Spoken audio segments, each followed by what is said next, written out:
ছোট্ট বাচ্চাকে ইমাম হোসেন রাদিয়াল্লাহু তাআলা আনহু যখন হাতের মধ্যে নিয়ে সামনের দিকে আসলেন, 20 মাগে একটা তরবারি ইয়াজিদের সৈনিকা মারার পরে ইমাম হোসেন রাদিয়াল্লাহু তাআলা আনহুর পুত্র আলী আসগরের কলিজা ভেদ করে তীরটি বের হয়ে চলে গেল। জোরে বলি আল্লাহু আকবার। ছোট্ট বাচ্চা যখন জীবন চলে যায়, এমন জীবন যা দেখে ইমাম হুসাইন রাদিয়াল্লাহু তাআলা আনহু রক্তগুলো নিজের শরীরের মধ্যে মাখলেন, কারণ রক্তটা জমিনে পড়তে দেয় নাই। রক্ত মাখার পরে তার স্ত্রীকে ডাক দিয়ে বললেন, ও প্রাণের স্ত্রী শাহরবানো, আমার সন্তানের জন্য পানি খাওয়ার দরকার নাই। এমন পানি পান করেছেন যেই পানি পান করলে কিয়ামত পর্যন্ত আর তৃষ্ণা লাগবে না। আমার ইমাম হোসাইনের পুত্র আলী আসগর সেখানে তিনিকে শহীদ হয়ে গিয়েছেন। ছোট্ট বাচ্চাকে যখন স্ত্রীর কোলে দিয়ে গেলেন, দেওয়ার পরে ইমাম হোসেন রাদিয়াল্লাহু তাআলা আনহু সহ আলী আকবর সহ লাপিয়ে পড়লেন জিহাদের ময়দানে যুদ্ধ করতে করতে। এক পর্যায়ে আলী আসগর যখন শহীদ হয়ে যাবেন, এমন পর্যায়ে হুসাইন রাদিয়াল্লাহু তাআলা আনহুকে ডাক দিয়ে বলেন, আব্বা গো, আপনি যদি এক গ্লাস পানি ফুরাত নদী থেকে যদি আমাকে দিতে পারতেন, তাহলে আমার শরীরের মধ্যে এমন একটা শক্তি আসতো, এই 6000 সৈনিককে দুনিয়া থেকে আমি আলী আকবর বিদায় করে দিতে পারতাম। জোরে বলি সুবহানাল্লাহ। কিন্তু আমার আল্লাহ বললেন, নবীজি, আল্লাহু ইয়াদউ ইলাল জান্নাতি ওয়াল মাগফিরাতি বিইذনিহি ওয়া ইউবাইয়িনু আয়াতিহি লিন-নাসি লাআল্লাহুম ইয়াতাযাক্কারুন। জোরে বলুন আল্লাহু আকবার।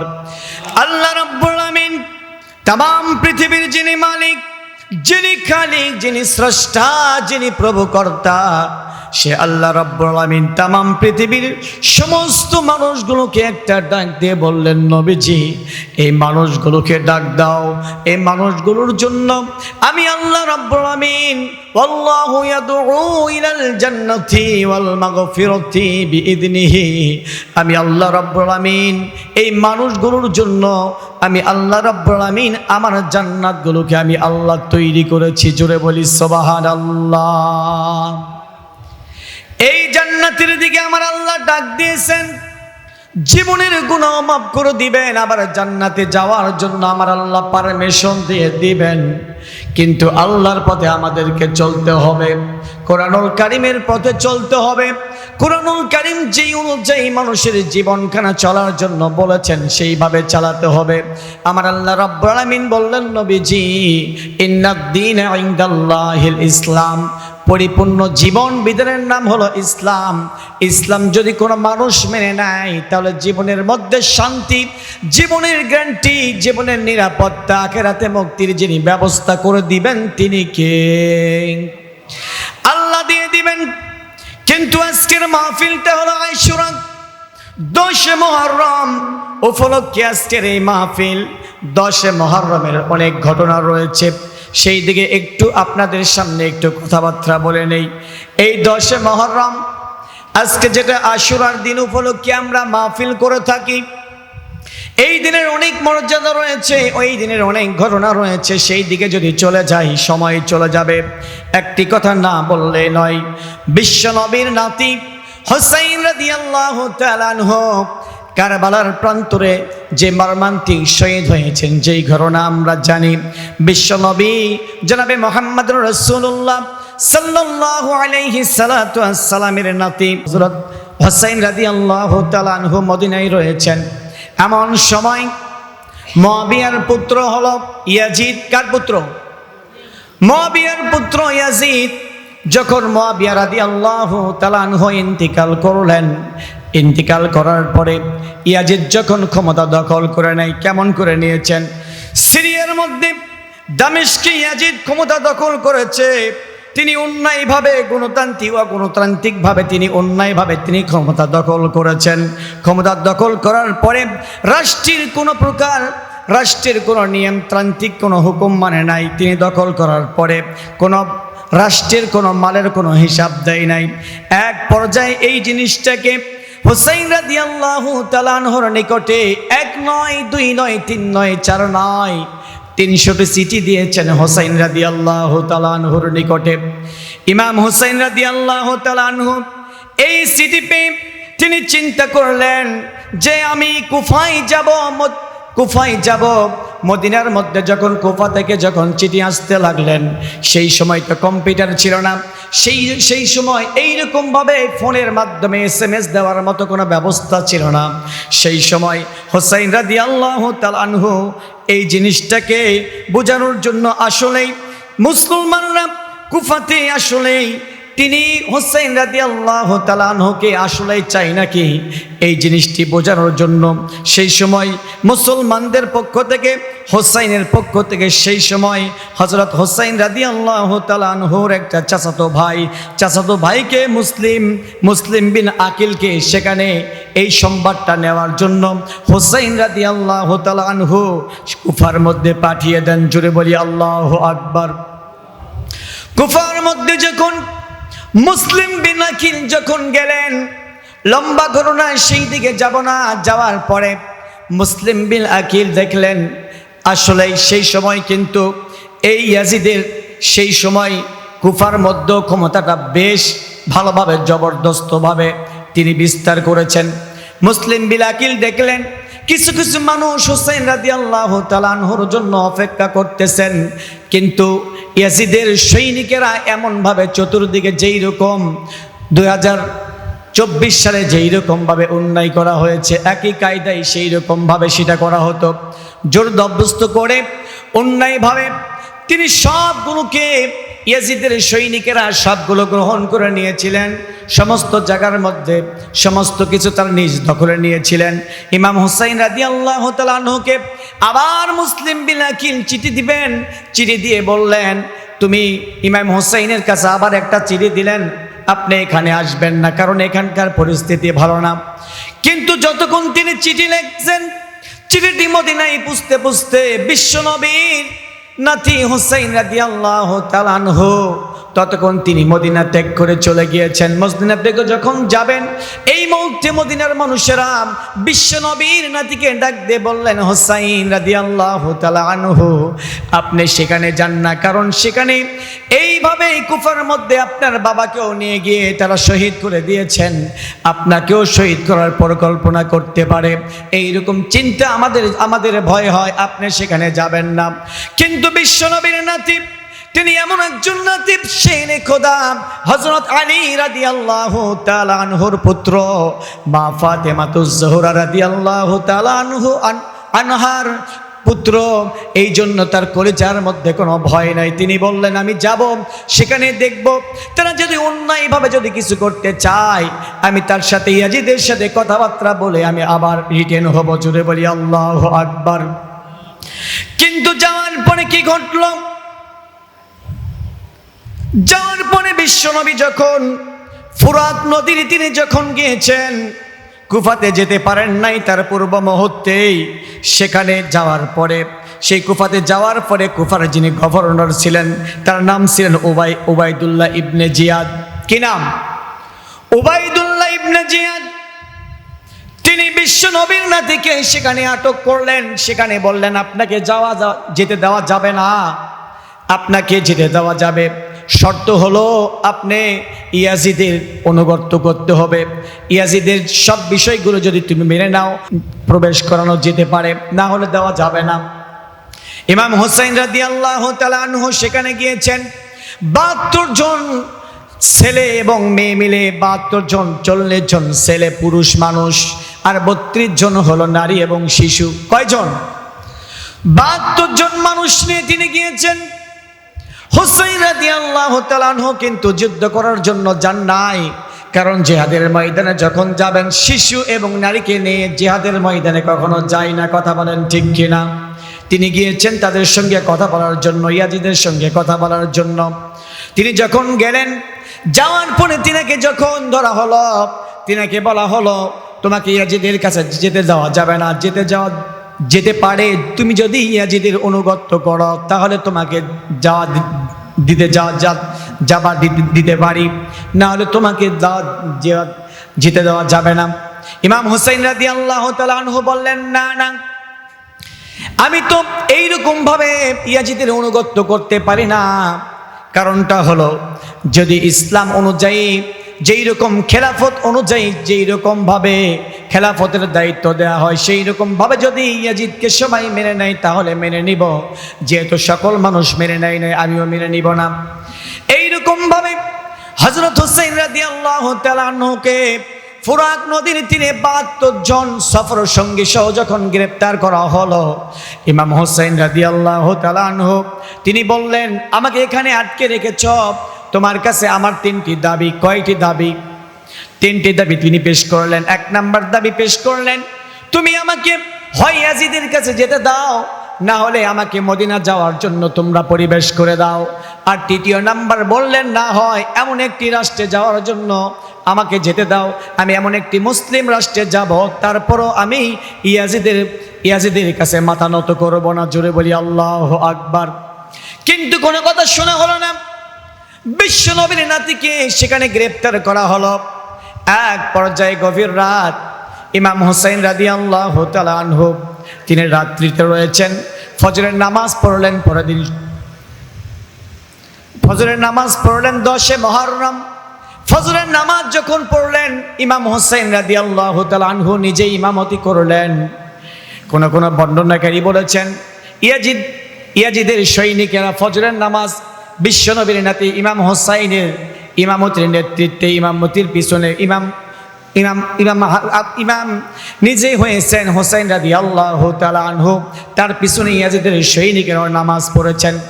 নামাজ পড়ার পরে এক পর্যায়ে সঙ্গে সঙ্গে ইয়াজিদের সৈনিকেরা বলে দিলেন, আমি তোমাকে এখান থেকে যেতে দিব না, তোমরা এখন যুদ্ধের জন্য প্রস্তুতি গ্রহণ করো।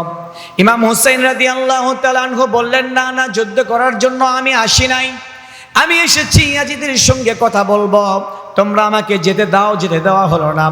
এক পর্যায়ে ইমাম হুসাইন রাদিয়াল্লাহু তাআলা আনহু মক্কাতে মদিনা থেকে যিনারা গিয়েছেন তিনাদের কাছে গিয়ে বললেন, সফর সঙ্গীকে বললেন, ভাইয়েরা তোমরা চলে যাও, তোমরা মদিনায় চলে যাও, আমি একা এখানে থাকি।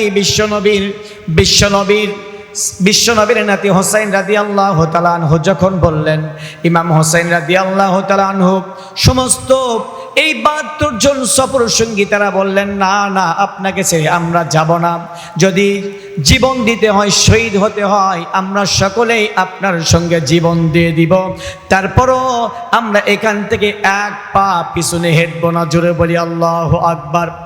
সম্মানিত মুসল্লিয়ানি কেরাম, সম্মানিত দ্বীনি ভাই সকল, এক পর্যায়ে ইমাম হুসাইন রাদিয়াল্লাহু তাআলা আনহু তিনার স্ত্রী শাহর বানুর কাছে গেলেন।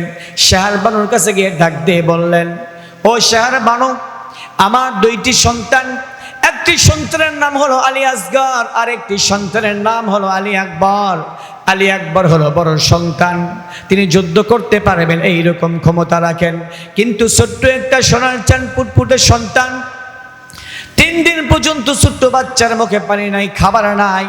এক পর্যায়ে ইমাম হুসাইন রাদিয়াল্লাহু তাআলা আনহু ইয়াজিদের সৈন্যদেরকে ডাক দিয়ে বললেন, যুদ্ধ যদি করতে হয়, আমার ছোট্ট ছোট্ট বাচ্চা রয়েছে, ছোট্ট ছেলে সন্তান রয়েছে, এদের জন্য কিছু পানির বরাদ্দ করে দাও। ইমাম হুসাইন রাদিয়াল্লাহু তাআলা আনহু এমনভাবে বলেছেন, কিন্তু ইয়াজিদের সৈনিকেরা তো পানি দেয় নাই। এক পর্যায়ে তারা সন্দেহ করলো যে ছোট্ট কি জানি একটা এইরকম ভাবে কোলে করে নিয়ে আসতেছেন। শাহর বানু বললেন, যুদ্ধের জন্য যাচ্ছি। শাহর বানু ইমাম হুসাইন রাদিয়াল্লাহু তাআলা আনহুকে বললেন, আপনি যুদ্ধের জন্য যাচ্ছেন, আপনার কাছে কোনো কিছু চাওয়ার নাই, একটি মাত্র চাওয়া, আমার ছোট্ট একটা বাচ্চা, এই বাচ্চার মুখে 1 গ্লাস পানি দিয়ে আপনি যুদ্ধের ময়দানে ঝাঁপিয়ে পড়তে পারেন। এই কথা শোনার পরে ইমাম হুসাইন রাদিয়াল্লাহু তাআলা আনহু এক ডাক দিয়ে ইয়াজিদের সৈনিকদেরকে ডাক দিয়ে বললেন, ইয়াজিদের সৈনিকেরা, তোমার কাছে আমার কোনো চাওয়া নাই, কিন্তু আমার ছোট্ট বাচ্চা, এই ছোট্ট বাচ্চার জন্য যদি তোমরা ফোরাক নদী থেকে যদি কিছু পানি দিতে, ফোরাক নদীর মধ্যে বাঘ খায়, সিংহ খায়, ভালুক খায়, সমস্ত প্রাণীগুলো উন্মুক্তভাবে পানি খায়, আমার ছোট্ট বাচ্চার জন্য কোনো পানি দিলে কোনো সমস্যা নাই, পানি নেওয়ার জন্য যদি তোমরা যদি একটু অনুমতি দিতে আমি পানি নিতাম। এই বলে ছোট্ট বাচ্চাকে ইমাম হোসেন রাদিয়াল্লাহু তাআলা আনহু যখন হাতের মধ্যে নিয়ে সামনের দিকে আসলেন, 20 মাগে একটা তরবারি ইয়াজিদের সৈনিকা মারার পরে ইমাম হোসেন রাদিয়াল্লাহু তাআলা আনহুর পুত্র আলী আসগরের কলিজা ভেদ করে তীরটি বের হয়ে চলে গেল। জোরে বলি আল্লাহু আকবার। ছোট্ট বাচ্চা যখন জীবন চলে যায়, এমন জীবন যা দেখে ইমাম হুসাইন রাদিয়াল্লাহু তাআলা আনহু রক্তগুলো নিজের শরীরের মধ্যে মাখলেন, কারণ রক্তটা জমিনে পড়তে দেয় নাই। রক্ত মাখার পরে তার স্ত্রীকে ডাক দিয়ে বললেন, ও প্রাণের স্ত্রী সাহার বানো, আমার সন্তানের জন্য পানি খাওয়ার আর দরকার নাই। এমন পানি পান করেছেন যেই পানি পান করলে কিয়ামত পর্যন্ত আর তৃষ্ণা লাগবে না। আমার ইমাম হোসাইনের পুত্র আলী আসগর সেখানে তিনিকে শহীদ হয়ে গিয়েছেন। ছোট্ট বাচ্চাকে যখন স্ত্রীর কোলে দিয়ে গেলেন, দেওয়ার পরে ইমাম হোসেন রাদিয়াল্লাহু তাআলা আনহু সহ আলী আকবর সহ লাপিয়ে পড়লেন জিহাদের ময়দানে যুদ্ধ করতে করতে।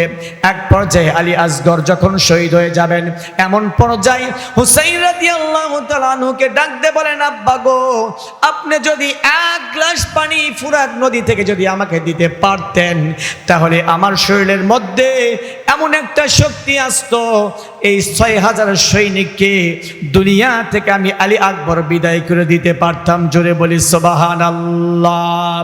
কিন্তু সম্মানিত দিনী ভাই সকল, দেখতে দেখতে জ্বর আসার আগেই সমস্ত পুরুষ সাহাবীগুলো জীবন চলে গেলেন। এক পর্যায়ে একজন ব্যক্তি মাত্র জীবিত ছিলেন। সেই সময় পুরুষ থেকে ইমাম হুসাইন রাদিয়াল্লাহু তাআলা আনহু একাই ছিলেন। এমন তো পর্যায়ে ইমাম হুসাইন রাদিয়াল্লাহু তাআলা আনহু যুদ্ধ করতে করতে আসরের নামাজের সময় হয়ে গেল। আসরের নামাজের যখন সময় হয়ে গিয়েছে, এই মুহূর্তে সময়ের আগে ইমাম হুসাইন রাদিয়াল্লাহু তাআলা আনহু এমনভাবে যুদ্ধ করলেন, এক পর্যায়ে দেখলেন ফুরাত নদীর সাইডে যতগুলো সৈনিক ছিল সমস্ত সৈনিকগুলোকে দুনিয়া থেকে বিদায় করে দিয়েছেন। জোরে বলি আল্লাহু আকবার। বিদায় করে দেওয়ার পরে লম্বা ঘটনা সংক্ষিপ্ত আকারে 2 মিনিটে শেষ করব। ইমাম হুসাইন রাদিয়াল্লাহু তাআলা আনহু যখন ফুরাত নদীর তীরে যখন দখল করার পরে যখন পানি পান করতে যাবেন, পানি পান করার জন্য গিয়েছেন, যাওয়ার পরে যখন হাঁটি হাঁটি পা করে ফুরাত নদীতে যখন পাটা নেমে দেওয়ার পরে হাত দ্বারা যখন এইরকম ভাবে পানি নিয়েছেন, যখন মুখে দিবেন যেমনি মুখের কাছে নিয়ে এসেছেন, হঠাৎ করে মনে পড়ে গেল এই পানির জন্য কিছুক্ষণ আগে আমার ফুটফুটে সোনার চাঁদ টুকরা আলী আসগর এই পানি পানি বলতে বলতে ছোট্ট বাচ্চা পানি না খাওয়ার জন্য জীবন চলে গেল। এরপরে এই 40 জন আমার সঙ্গে যারা এসেছিলেন সমস্ত সাহাবীগুলো জীবন দিয়ে দিলেন।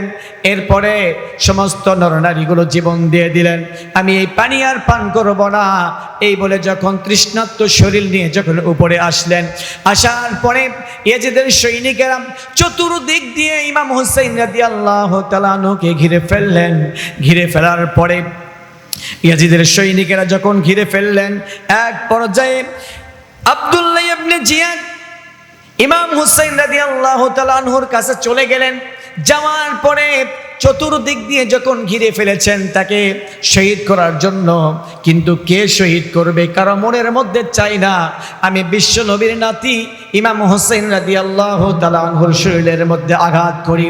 কেউ চাই না। ঐতিহাসিক গণ লিখেছেন, কেউ যখন চাই না, হঠাৎ করে সীমার অথবা সিনান এই 2 জন ব্যক্তি বিশ্ব নবীর নাতি হুসাইন রাদিয়াল্লাহু তাআলা আনহুর শরীরের মধ্যে কেউ বল্লম দিয়ে, কেউ তরবারি দিয়ে এমন ভাবে আঘাত করেছেন, শরীর থেকে মাথাটা দ্বিখণ্ডিত হয়ে গিয়েছে। জোরে বলি আল্লাহু আকবার। যাওয়ার পরে বিশ্ব নবীর নাতির মাথাটা নিয়ে যখন আব্দুল্লাহ ইবনে জিয়াদ যখন মাথাটা নেওয়ার পরে তলবারি দ্বারা যখন মাথাটা নেওয়ার পরে নিয়ে যাওয়ার পরে যখন মাটিটা এমনভাবে তলোয়ারের মাথা নিয়ে যাওয়ার পরে নিয়ে চলে গিয়েছেন, যাওয়ার পরে যখন আব্দুল্লাহ ইবনে জিয়াদ হুসাইন রাদিয়াল্লাহু তাআলা আনহুর মাথাটা নিয়ে গিয়ে প্লেটের মধ্যে রেখেছেন, এমন সময় জিয়াদ হোসাইন রাদিয়াল্লাহু তাআলা আনহুর মাথা দুনিয়া থেকে শহীদ করে দেওয়ার পর তারা এমন ব্যবহার করেছেন যে ব্যবহারটা কোনো মানুষ করে না। যখন শহীদ হয়ে গিয়েছেন তারপরে ইমাম হোসেন রাদিয়াল্লাহু তাআলা আনহুর দাঁতের মধ্যে যখন লাঠি দ্বারা যে এইরকম ভাবে ঘুতা মেরেছেন, সেই সময় সেইখানে উপস্থিত ছিলেন বিশ্ব নবীর জলিলুল কদর সাহাবী একজন উপস্থিত ছিলেন। সঙ্গে সঙ্গে ডাক দিয়ে বললেন যে তুমি কার মাথার মধ্যে আঘাত করতেছো? হযরত যায়েদ রাদিয়াল্লাহু তাআলা আনহু ছিলেন বৃদ্ধ সাহাবী। তিনি বললেন ইমাম হুসাইন রাদিয়াল্লাহু তাআলা আনহুর মাথার মধ্যে যখন কাল্লার মধ্যে দাঁতের মধ্যে যখন আঘাত করেছেন, তিনি সঙ্গে সঙ্গে ডাক দিয়ে বললেন ইয়াজিদ ইবনে জিয়াদকে বললেন তুমি কার মুখের মধ্যে দাঁতের মধ্যে আঘাত করো? তুমি কি জানো না আমি নিজে বিশ্ব নবীকে দেখেছি ইমাম হুসাইন রাদিয়াল্লাহু তাআলা আনহুর ঠোঁটের মধ্যে দাঁতের মধ্যে 1 নয় 2 নয় 1000 বার মুখের মধ্যে চুমা খেয়েছেন। আমি নিজে চোখ দ্বারা এটা আমি দেখেছি। জোরে বলি সুবহানাল্লাহ। খবরদার তুমি এইরকম বেয়াদবি করতে পারো না। সম্মানিত দিনী ভাই সকল, ইসলাম এমনি এমনি আসে নাই। এখনো বাংলার জমিনে ইয়াজিদ মার্কা মুসলমান রয়েছে। ইয়াজিদ মার্কা মুসলমান, আবু জেহেলের উত্তরসূরি মার্কা মুসলমান বাংলার জমিনের আনাসে কানাসে এখনো বিদ্যমান। কথা বুঝে থাকলে জবাব দিবেন ঠিক কি না? ইয়াজিদ মার্কা মুসলমান বাংলার জমিনের মধ্যে আছে। আসুন এই জন্য আমরা ইসলামকে বুঝি, ইসলাম অনুযায়ী চলার চেষ্টা করি। শুধু মুসলমান নামধারী মুসলমান হলে হবে না, কারণ ইয়াজিদ মুসলমান ছিল। কিন্তু মুসলমান হয়ে যেই মুসলমানের হক আদায় করতে পারে না, যে মুসলমান লোভ সামলাতে পারে না, যে মুসলমান বিশ্ব নবীর নাতির সঙ্গে বেয়াদবি করা শিখায়, এইরকম মুসলমান আমরা হব না। আমরা হব সেই মুসলমান যেই মুসলমানের হাত থেকে অন্য মুসলমান হেফাজত থাকতে পারে। কথা বুঝে থাকলে জবাব দিবেন ঠিক কিনা? এই জন্য আসুন আমরা সকলে মিলে কোরআনুল কারীম অনুযায়ী জীবনখানা পরিচালনা করি। আল্লাহ যেন আমাদের সকলকে দুনিয়া থেকে বিদায় করে দেন। আল্লাহুম্মা আমিন। আসসালামু আলাইকুম ওয়া রাহমাতুল্লাহি ওয়া বারাকাতুহু।